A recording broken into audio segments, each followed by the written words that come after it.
365. On Knowing God.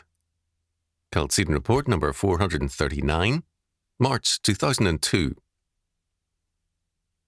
Moses, as a Hebrew, was very familiar with his people's history and the fact that God had chosen them to be his means of bringing redemption to the whole human race. In defense of his people, he had killed an Egyptian and was fugitive in Midian. There, as a shepherd, he had led the flock onto the backside of the desert, and God had spoken to him from the midst of the burning bush. Now Moses knew God as a living God who had revealed himself to the patriarchs, to Abraham, Isaac, and Jacob. However, when God spoke to him, identified himself, and commissioned Moses, Moses responded by asking God, "Who are you? What is your name? Whom shall I say has sent me to Israel's fathers?" Now Moses did not doubt that it was God who spoke to him. The meaning of his question rests on the definition of name.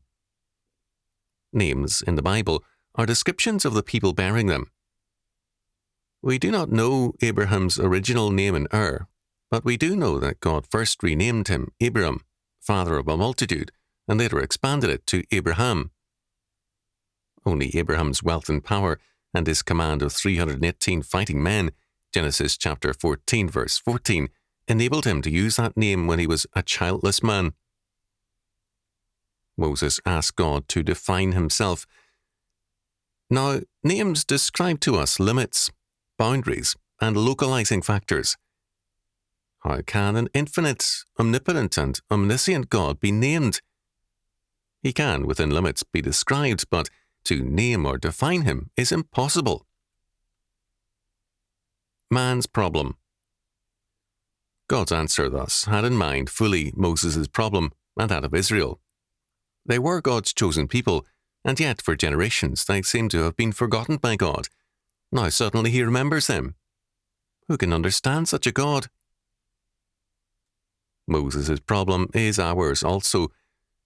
What does one say to those unjustly persecuted or killed? Or what can we say to a very promising, godly, and remarkable young man, full of great potentiality for Christ's work, who is dying before his work is begun? How can we comfort the afflicted? Our heart often cries out, "Lord, what is thy name?" How can we understand or comprehend these things? We know this fallen world is in bondage to sin and death, but why these shattering events? Moses had no doubt seen many Hebrews beaten even unto death by their Egyptian taskmasters, with no justice done to their killers. Why was he a fugitive for this one murder? God's reply to Moses was that an answer such as Moses wanted was impossible. I am that I am, Exodus chapter 3 verse 14. I am he who is, the eternal, self-existent God, beyond all definition.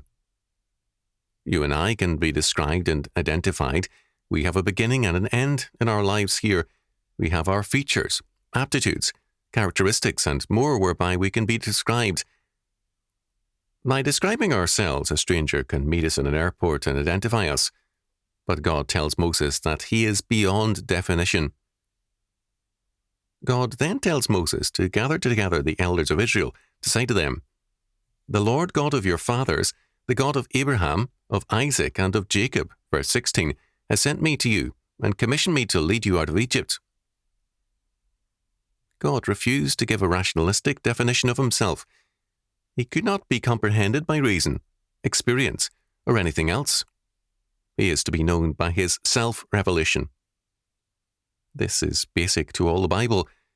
God is known by his revelation, not exhaustively, but still truly known. He is totally self-consistent in all his being, so that what we do know of him is without contradiction. There are dark corners and unused potentialities in our being, but none in God. He changes not, but is the same yesterday, today, and forever. Malachi chapter 3 verse 6, Hebrews chapter 13 verse 8. In this sense, we can know God better than ourselves.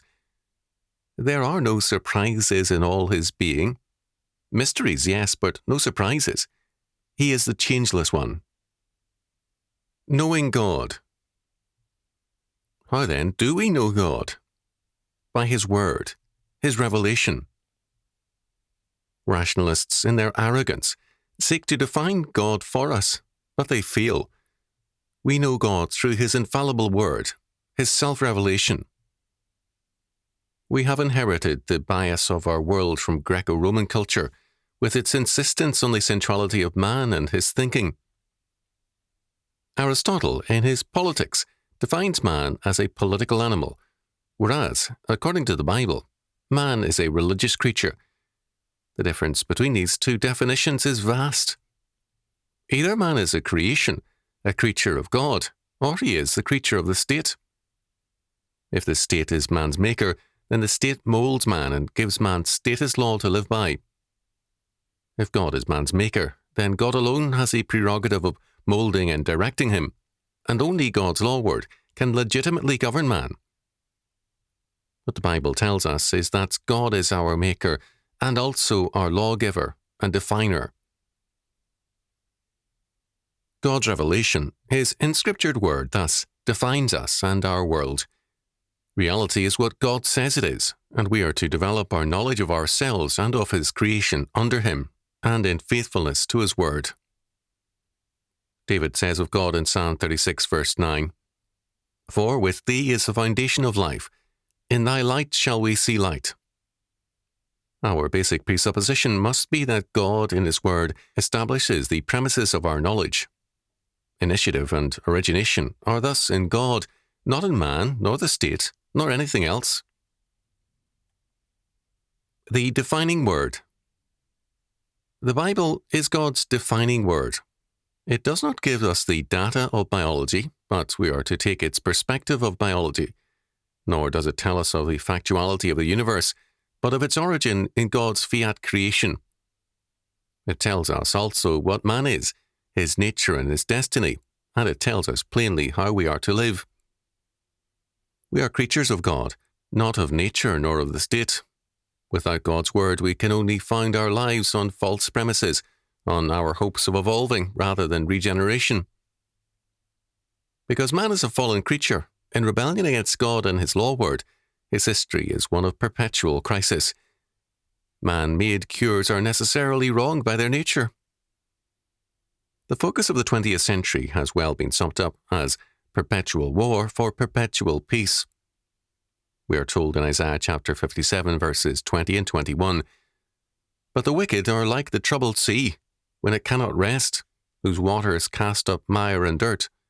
There is no peace, saith my God, to the wicked." If we believe this, then we have a different philosophy of history and politics than do the humanists in and out of the church. Apart from God and his infallible word, our thinking will rest on faulty and evil premises. History then lurches from crisis to crisis, from one evil answer to another. The defining God alone provides the defining word. Definitions provide us with valid limits. A geneticist, after changing his views from evolution to six-day creation, won 11 prizes in genetics because his field of experimentation was now within limits rather than limitless. Dr. Walter Lammerts thus held an advantage over others in his experiments. The sociologist Émile Durkheim, an evolutionist, saw the criminal as an evolutionary pioneer, as possibly representing the next step in man's developments, rather than as a transgressor of God's law. Durkheim's view was logical, given his premises. An incarcerated criminal, a university student of marked abilities, once made the same statement to me. He saw himself not as a criminal, but as a liberated mind. God, as the creator and the definer, is also, necessarily, the lawgiver. He who made men and all creation is also the lawgiver. All things were made by him, and without him was not anything made that was made. John chapter 1, verse 3. The Creator provides the only defining and saving word for his creation. It thus warps the gospel to reduce it to the salvation of our souls alone.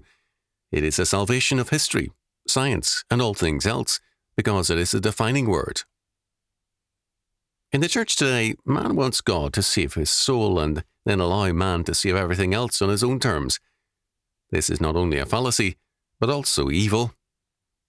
It is God's world, and it must be ruled by God's law word, His defining word. Anything short of this is false and dangerous. And Moses said unto God, Behold, when I come unto the children of Israel, and shall say unto them, The God of your fathers hath sent me unto you, and they shall say to me, What is his name? What shall I say unto them? And God said unto Moses, I am that I am. And he said, Thus shalt thou say unto the children of Israel, The Lord God of your fathers, the God of Abraham, the God of Isaac, and the God of Jacob hath sent me unto you. This is my name forever, and this is my memorial unto all generations. Exodus chapter 3, verses 13 to 15.